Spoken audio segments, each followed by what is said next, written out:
Christmas is supposed to be a time for warmth, for gathering around the table with people who remember the same smells, the same songs, the same stories. But for me, for the past 2 years, Christmas has felt like a courtroom without walls. It started the year my father died. I was 27 when he passed. Heart attack, sudden. No long illness, no warning. Just a phone call from my brother Daniel. Dad's gone. Daniel was always the one who handled things. The oldest. The responsible one. The one who followed in Dad's footsteps, took over his business, wore the same Rolex, and had the same god-awful taste in suits.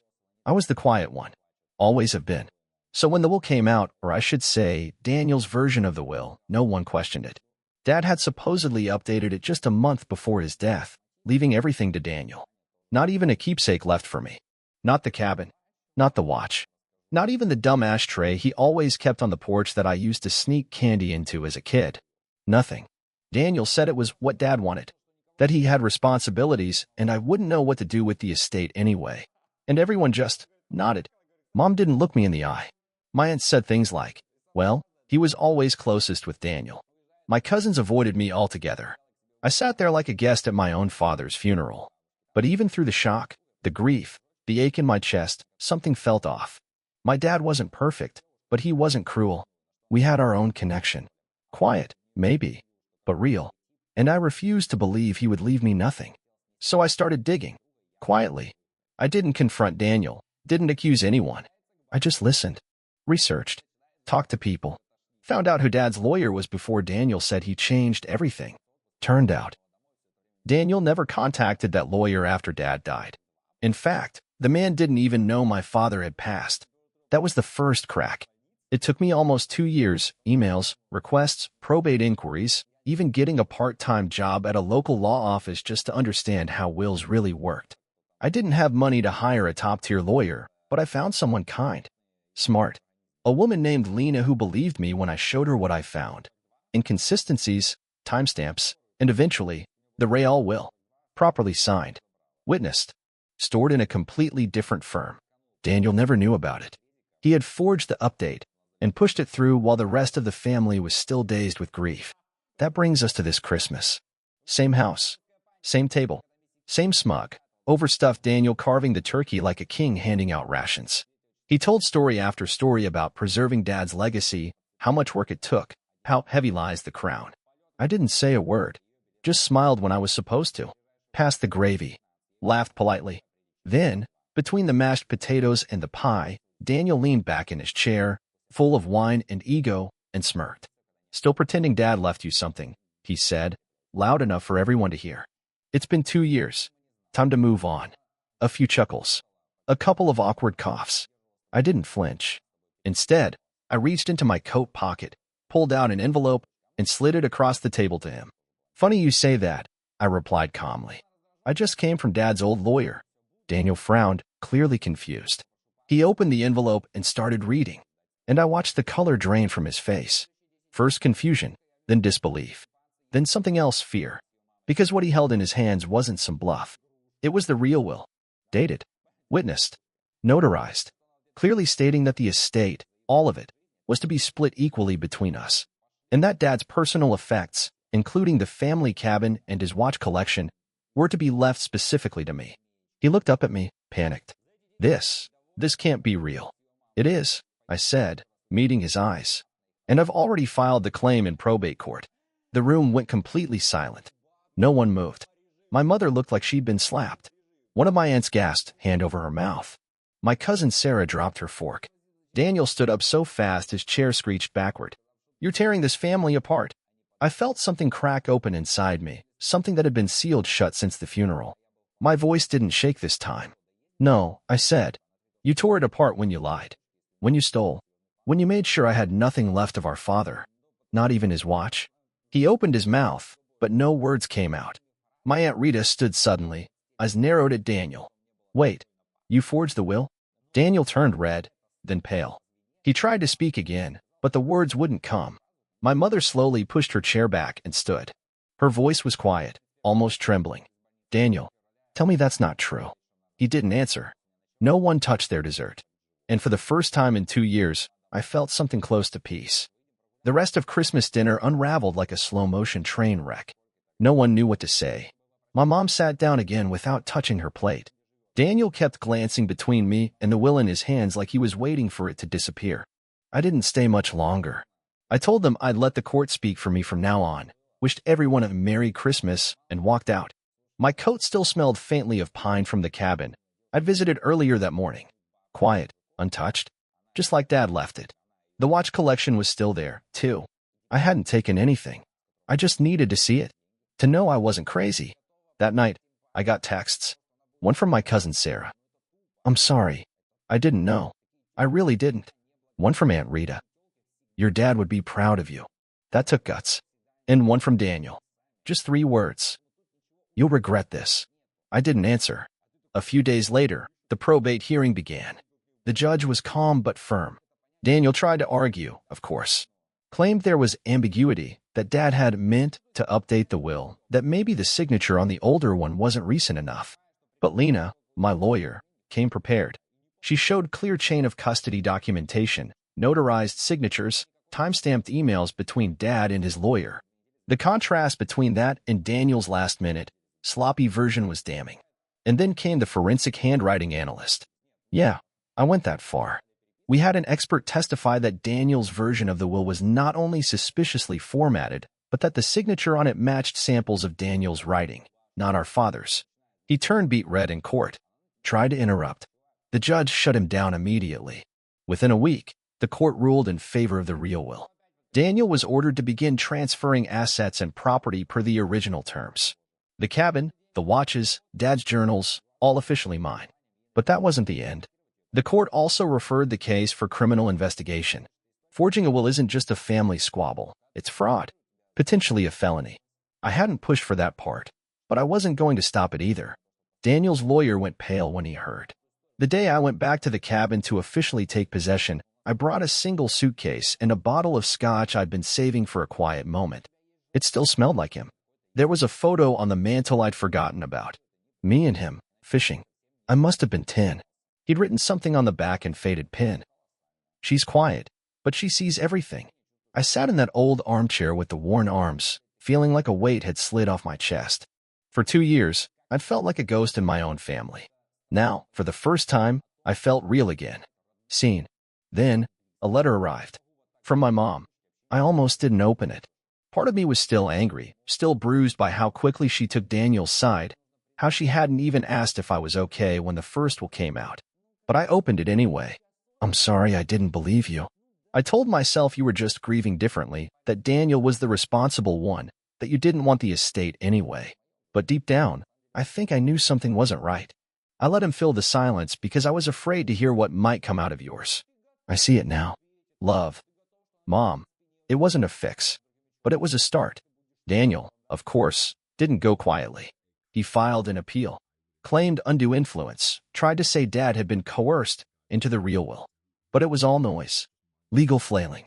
Meanwhile, I started putting the cabin back together. Found some of Dad's old vinyl records, fixed the broken hinge on the porch swing, even learned how to chop wood properly, something Dad always did without explanation. Turns out, it's more satisfying than I expected. Family started to reach out. Sarah came up one weekend and cried when she saw the cabin hadn't changed. We sat by the fire and shared stories about Dad that we'd never told anyone else. Rita brought up an old box of photos she found in her attic, said she thought I should have them. One showed Dad holding me as a baby. She looked at me and said, "He loved you, even if he didn't always know how to show it." That night, I dreamed about him for the first time in years. He didn't say anything in the dream, he just nodded. Like he was proud.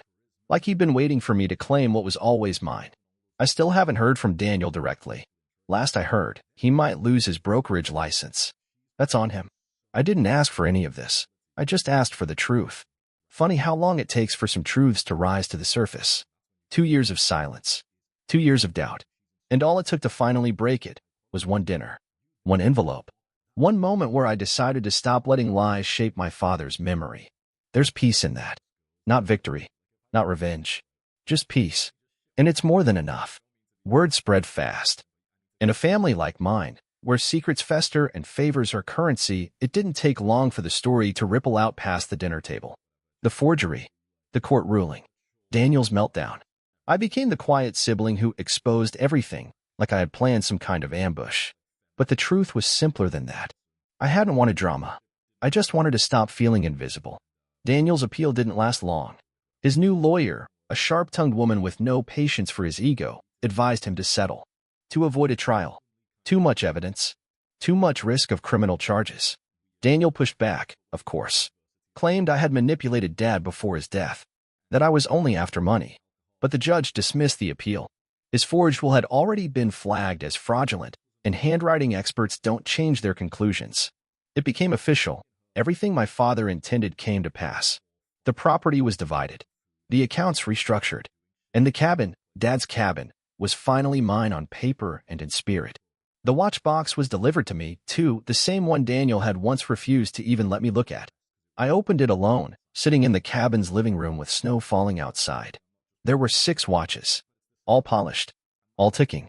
Underneath one of them was a small slip of paper in my dad's handwriting. It said, "To her who never needed to shout to be heard. This is yours." I cried for the first time in months.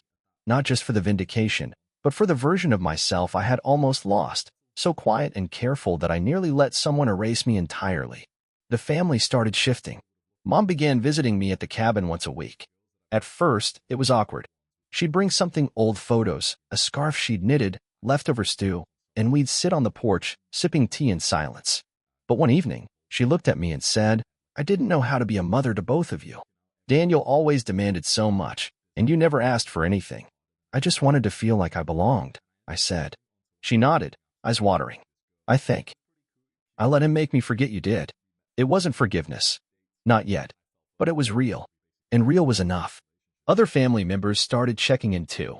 People who'd once laughed along with Daniel's smug comments now tiptoed around me, offering support in quiet ways, helping with paperwork, sending recipes Dad liked, sharing old voicemails of him telling dumb jokes. Not everyone apologized. Some just showed up. That was okay. Daniel didn't show up at all. Last I heard, he sold his house. The brokerage firm cut ties with him quietly after news of the forgery started circulating. No jail time yet, but the legal process was still moving. He might still face charges depending on how the DA pursued it. Lena said it's rare, but possible. Personally, I wasn't holding my breath. I didn't want him punished. I wanted him to know I saw what he did, that I didn't crumble, that I wouldn't be erased. And I think he knew. Because 2 weeks ago, I got another letter. No return address, but I recognized the handwriting instantly. "You always thought you were smarter than everyone. Turns out you were just more patient. Congratulations. Hope it was worth it." There was no name. Just that. I didn't respond. I tucked the letter into the same drawer where I now keep Dad's fishing license, next to an old photo of us by the lake. That drawer has become a sort of memory box. Not just of him, but of me too. The version of me that fought quietly, patiently, for the truth. Lena and I remained in touch. She said mine was one of the few cases she'd worked on where the quiet one actually won. "You didn't go loud," she told me. "You just didn't stop. That's what got you justice." I guess she's right. It wasn't a blowout or a screaming match. It was just slow, methodical endurance. Like the way Dad used to untangle fishing line. Quiet, steady fingers undoing a mess someone else made. A week ago, I hosted my first dinner at the cabin. Nothing fancy, just a few family members. Mom brought roasted chicken. Sarah made pie. My younger cousin Liam, who had always been neutral during the drama, brought a bottle of wine with a sheepish grin and said, "I thought maybe you wouldn't want to see any of us again." I smiled. I thought about that, I admitted. But then I remembered Dad wouldn't have wanted me to burn the whole tree just because a few branches went bad. We sat around the same fireplace Dad built himself. And for the first time in years, the silence didn't feel heavy. It felt earned. Not everyone gets that. Some people fight their whole lives to be seen, to be heard. And even then, they don't get their moment. I got mine. Not because I was louder, stronger, or richer, but because I never stopped believing that the truth had weight, even if it took time to land, even if it shattered things when it finally hit the table. The first snow after everything settled came down in slow, quiet flakes, like the world exhaling after holding its breath too long. That's how I felt too. A month had passed since the final probate ruling. Daniel hadn't contacted me again after the unsigned, bitter letter. His lawyer made a final attempt to delay asset recovery, but the judge wasn't having it. Everything was closed. Legally, morally, emotionally finished. But closure doesn't always feel like fireworks. Sometimes, it's just an afternoon where you realize you don't have to defend yourself anymore. You can breathe without waiting for someone to twist your story. That afternoon came when I was organizing Dad's things. His journals. His old books. I found one tucked behind the bookshelf at the cabin, a leather-bound one I hadn't seen before. Inside were notes from the year before he died, musings, thoughts, even little poems. On one page, in his uneven handwriting, was this: I worry I've made things harder for her by staying quiet. But maybe that's who she is too, quiet strength. The kind that doesn't need an audience. I closed the book and just sat there for a long time. I had always thought Dad didn't really see me, that Daniel's loudness had crowded out everything. But now I knew he did. Maybe not perfectly, but enough to know who I was. And that was enough. The criminal investigation into Daniel became public knowledge in our town. Small town. Word travels. He was formally charged with 1 count of fraud and 1 of document forgery. His lawyer tried to push for a plea deal. I was called as a witness, but I didn't have to testify. My statements and evidence were enough. He took a deal. No prison, just community service, a fine, and a permanent black mark on his record. He lost his license. Moved out of state, last I heard. To start over, someone said. Good luck with that. Mom came to the cabin more often. We had slow, quiet conversations. Not about what happened, that was still a little too raw, but about everything else. Gardening, books, Dad's stubbornness, how the deer always found a way into her flower beds. One morning, she brought me something I hadn't expected. It was a small wooden box, hand-carved, with initials on the lid. I found it in the attic, she said softly. I think your father meant it for you. Inside were photos, letters, and one worn-out fishing lure, the one I lost when I was 12. I didn't even remember it clearly, but seeing it pulled something out of me. A memory of us on the boat, me crying when I dropped it into the lake, and Dad telling me, don't worry, some things find their way back. Turns out, he'd gone back for it later, and kept it all these years. I cried, right there in front of her. And this time, she didn't look away. I was wrong, she said. About so many things. About you. I shook my head. We all wanted to believe what made things easier. She squeezed my hand. But you were the only one willing to face what didn't. Things didn't magically fix between us, but we began again. That's all I really needed. Around spring, I decided to turn part of the cabin into a retreat space for writing, painting, whatever needed stillness. Dad would have liked that. I even framed a quote from his journal and hung it by the fireplace. Quiet doesn't mean weak. It just means deep. One by one, people came to visit. Not for apologies or explanations. Just to sit. To reconnect. And slowly, the family began to reshape itself. Not back to what it was, but into something more honest. Daniel didn't come back. I don't think he ever will. I've made peace with that. Some losses carve a space that nothing fills, and some people choose the lies they can live with over the truths they can't face. That's not on me. I kept Dad's watch on the mantle, still ticking. A reminder that time doesn't erase wounds, but it gives them room to close. In a world that rewards the loudest voice, I stood quietly for 2 years while people called me dramatic, selfish, paranoid. And all I did was wait, gather, prove. Not for revenge, not to gloat. Just so my father's real final words could be heard. And so I could be, too.